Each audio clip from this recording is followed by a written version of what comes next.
हाँ जी बिल्कुल इंज है कि मैं इस वक्त मौजूद हूँ नाला गांव के मकाम उत्ते तो शदीद तुगयानी का सिलसिला जोड़ा जारी है। असां अपने नाजरीन को बार बार इस चीज़ को आगाह करते रहे हैं कि नाला गांव तो नाला बनाव शदीद तुगयानी का सिलसिला किसी वक्त भी शुरू हो सकता है।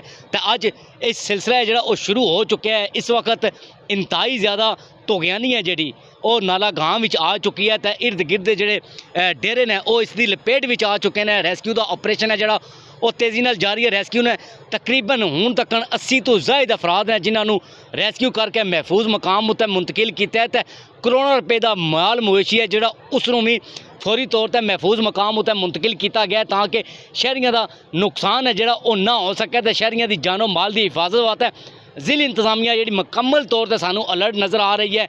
इस वक्त की सूरत तुम तक सकते हो मेरे पिछे कि किस तरह शदीद तुगयानी का सिलसिला जारी है। तो बारिशों के बाद नाला गांव है जो मुकम्मल तौर पर बिपर चुके हर पासे पानी है जो शदीद रफ्तार में पानी आ रहा है।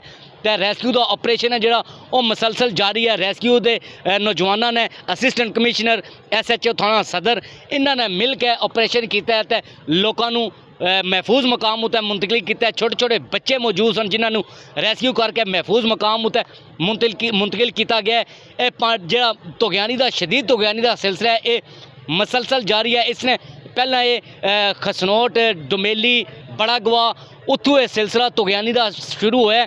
तो पानी है जोड़ा शदीद पानी है जोड़ा इस वक्त नाला गांव में पहुँच चुका है। इतना भी शदीद तुगयानी का सिलसिला शुरू है। इस तरह संगोई खुर्द चौटाला रसूलपुर ते दारापुर ये भी ऐसे इलाके ने जोड़े शदीद तुगयानी तो बाद वो भी उन्होंने पानी ने अपनी लपेट में लिया। तो उत्थे भी रेस्क्यू का ऑपरेशन है वो तेज़ी नाल जारी है। रेस्क्यू 112 का अमला है जोड़ा मुतलक सानू नज़र आ रहा है। नाल ही पुलिस है जेलम की वो भी सानू अलर्ट नज़र आ रही है। जबकि जिला इंतजामिया तो दीगर इदारे ने जोड़े वो भी अलर्ट सानू नज़र आ रहे हैं। असा अपने नाजरीन को बार बार इस चीज़ को आगाह किया कि नाला गांव का नाला बनाव शदीद तुगयानी का सिलसिला शुरू हो सकता है।